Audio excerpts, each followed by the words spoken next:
Assalamu alaikum. Dear students, I am Md.Moniruzzaman Monir, Assistant Professor, Department of English, Narsingdi Govt College, Narsingdi. Dear students, you all are attending online classes arranged by Narsingdi Govt College, especially you, the students of Department of English, are attending classes of all teachers. I believe it. And I am today to teach you again introduction to linguistics. Dear students, I hope you all attended the previous two classes. I taught in that classes morphology and phrase structure grammar.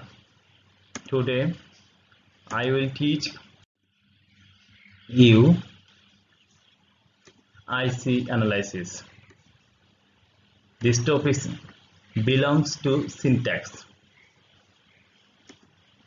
and this is for the students of honors third year, and the previous classes were also for the students of honors third year.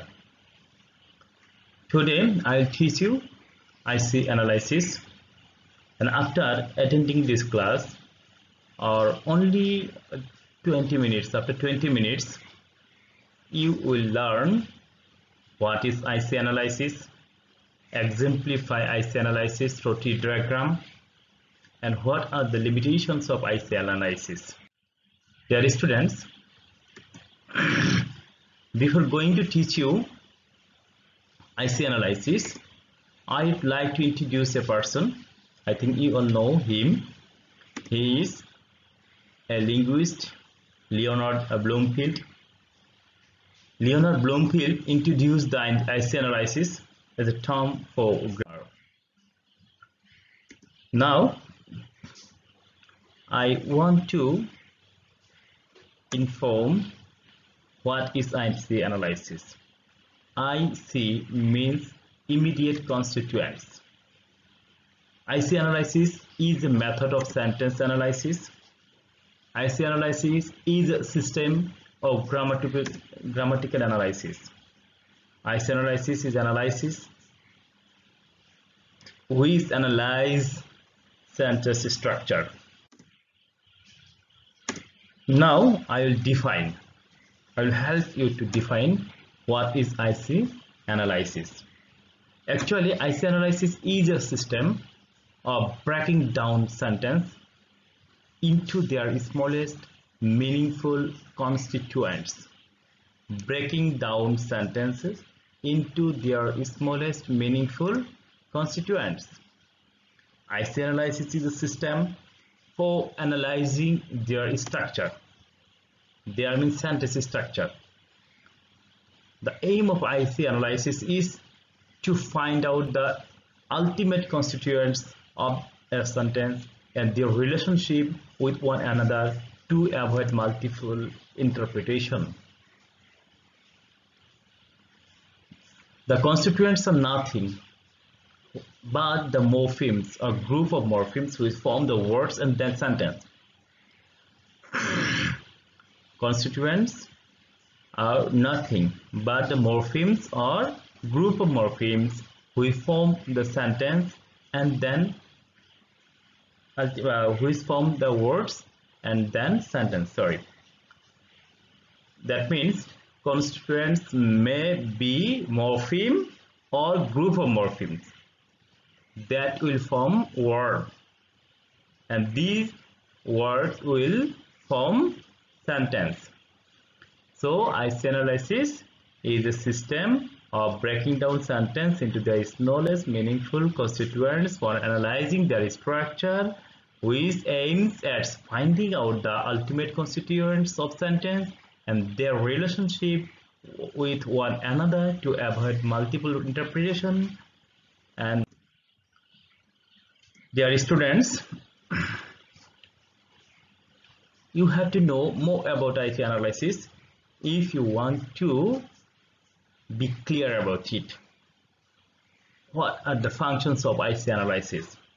Actually, in IC analysis, we generally do divide a sentence. IC analysis generally divides up a sentence into major parts or immediate constituents, and these constituents are divided into further immediate constituents. This process continues till irreducible constituents reach at morphemes, sometimes at words. That means IC analysis divides up a sentence into major parts or immediate constituents, and these constituents are divided into further immediate constituents, and this process continues till the irreducible constituents reach at morpheme. Now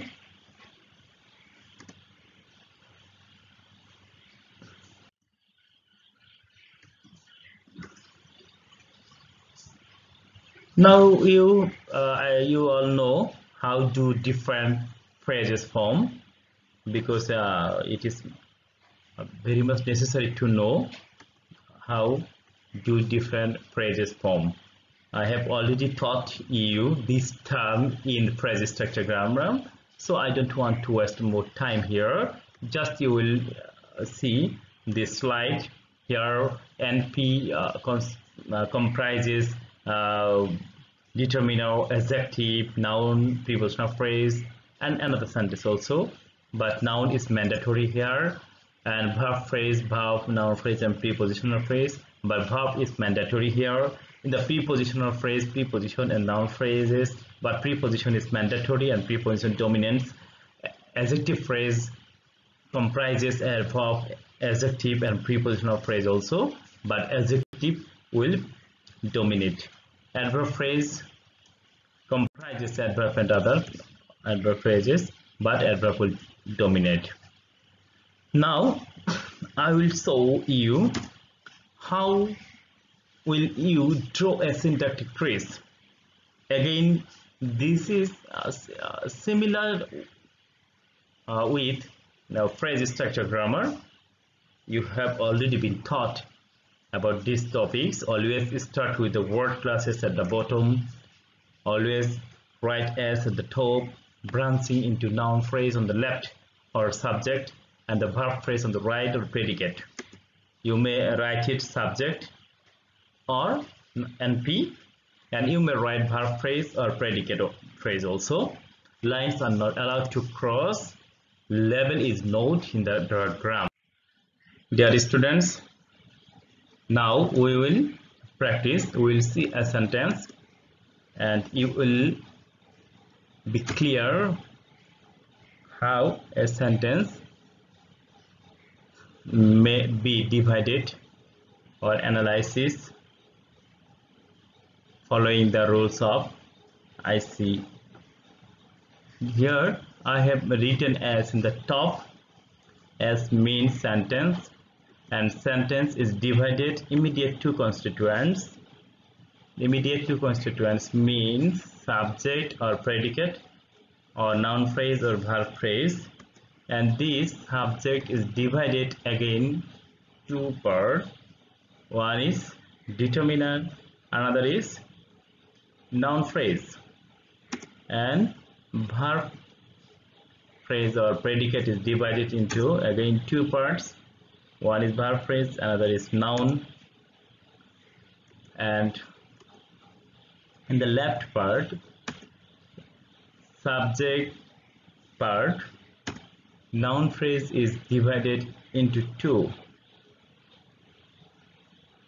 or we may say noun phrase here comprises two different parts of speech.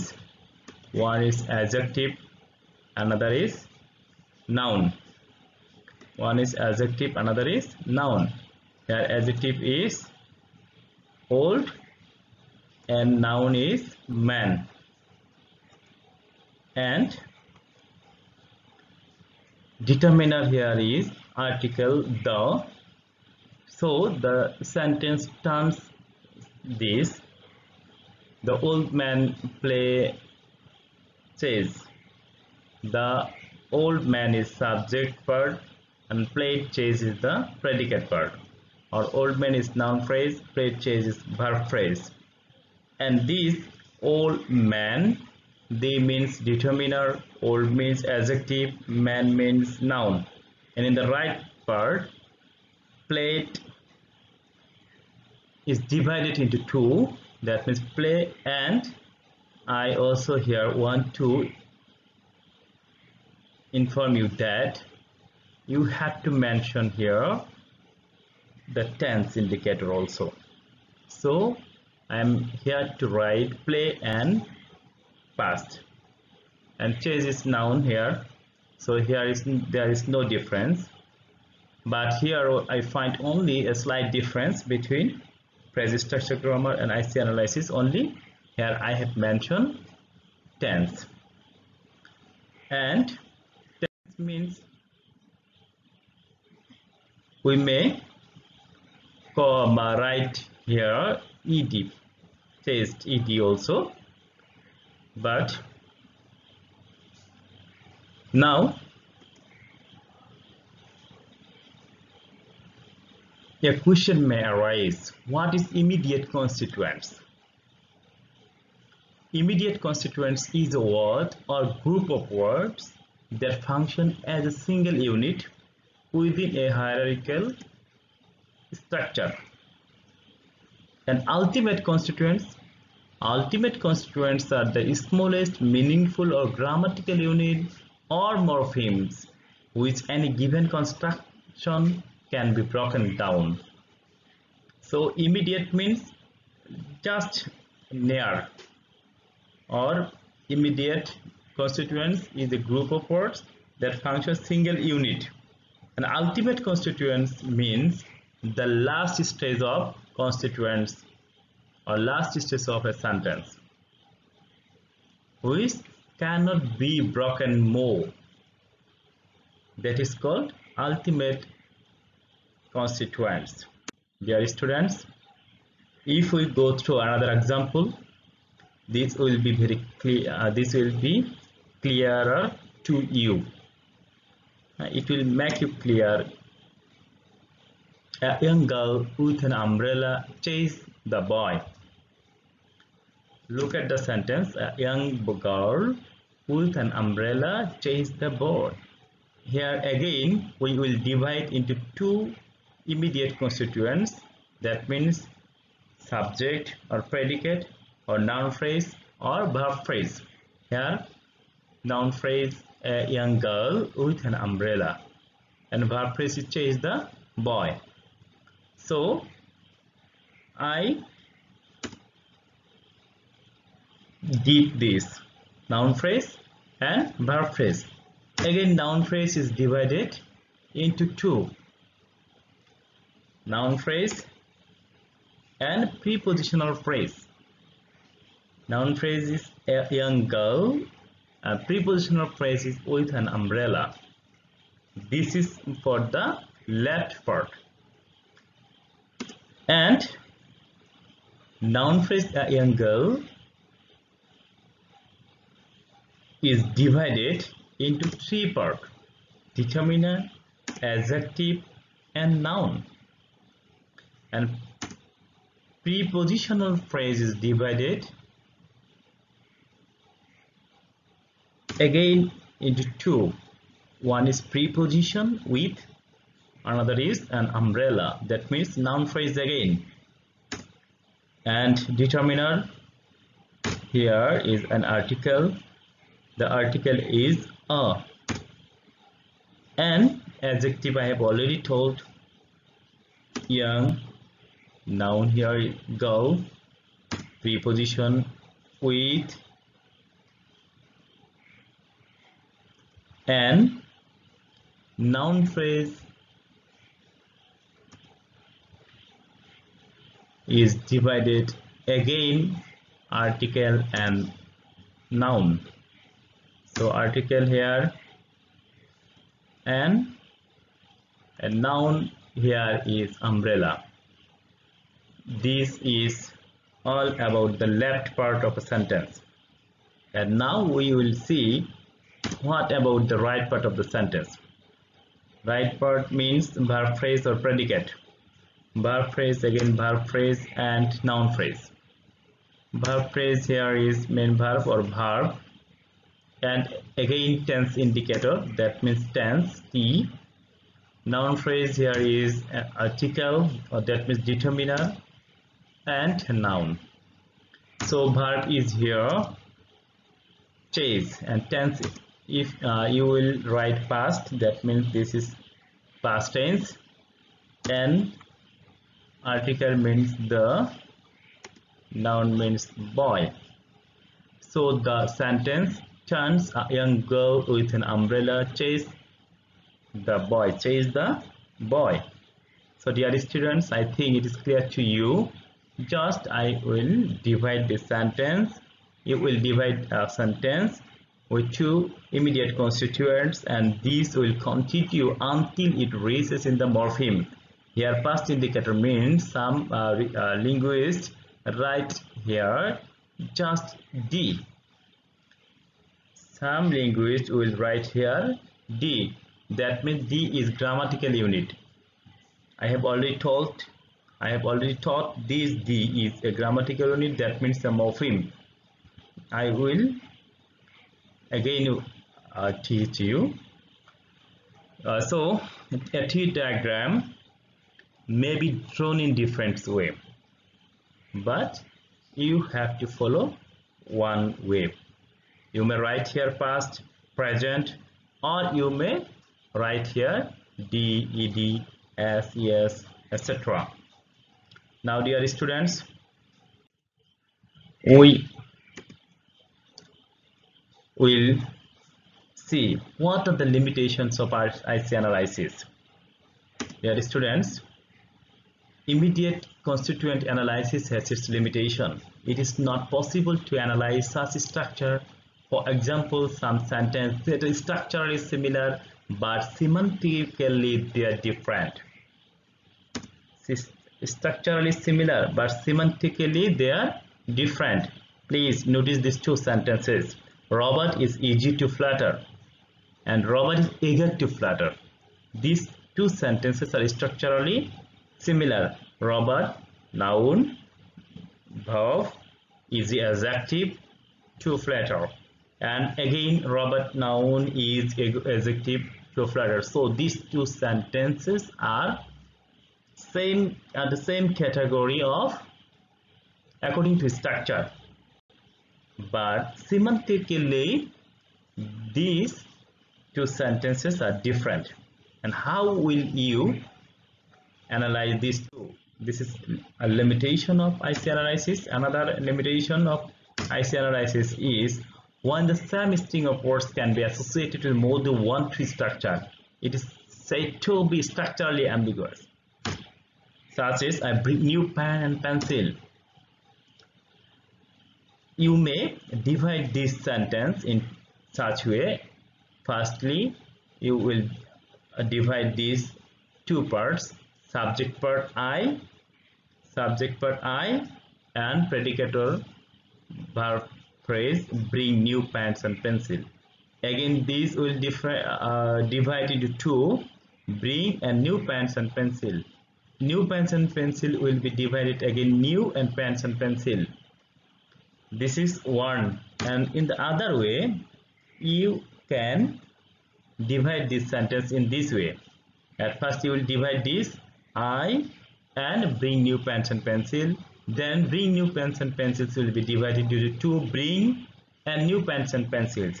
New pens and pencil will be divided again new pens and pencil. So here these two structure indicates two different meaning. So IC analysis cannot clarify it. So this is another limitation of IC analysis. Again, you all know that IC analysis reaches to the morpheme. So you cannot go beyond words. Sometimes IC analysis cannot divide a construction into two because elements that belong together, and it is tacitly assumed that there will be division until it reaches into word or morpheme. But if we cut criminal lawyer is a word or phrase, but this criminal lawyer cannot be broken into criminal and lawyer with maintaining its meaning. I want to mean that criminal lawyer means a lawyer who deals with criminal cases. So if we cut this to criminal and lawyer, these two becomes two nouns, criminal and lawyer. But this criminal lawyer is not two noun. Actually, criminal lawyer indicates one person, one noun. So IC analyst cannot keep it in the same, as it does not come out, it does not go below the level of word. We cannot analyze this phrase criminal lawyer in a meaningful way in the IC analysis. So dear students, I think you have got a clear idea about the limitation of IC analysis. Conclusion. Now I want to emphasize that IC analysis has some weaknesses. I have already told you about the weaknesses or limitation of IC analysis, but this kind of analysis gives enough advantage in understanding language units, benefits in avoiding ambiguity. So dear students, I just want to recap again. Today I have tried to make you understand what is IC analysis. IC analysis means immediate constituents. What is the aims of IC analysis? IC analysis aims at dividing sentences into immediate constituents parts, and this continues till it reaches into morphemes or words. So what are the benefits? The benefits of IC analysis is it helps us to understand the clear meaning, avoiding ambiguity, avoiding more interpretations, but it is not without limitations. The IC analysis has some limitations. The limitations are we cannot clarify the meaning of complex words or phrases because IC analysis cannot go below the word level. It cannot expresses the meaning of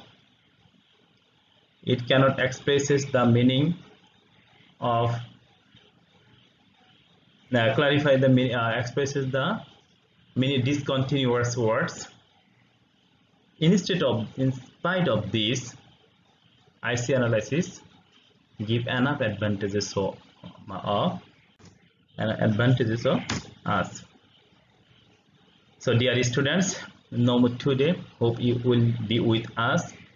I will be back within very short time with you with another online class. Thanks for watching.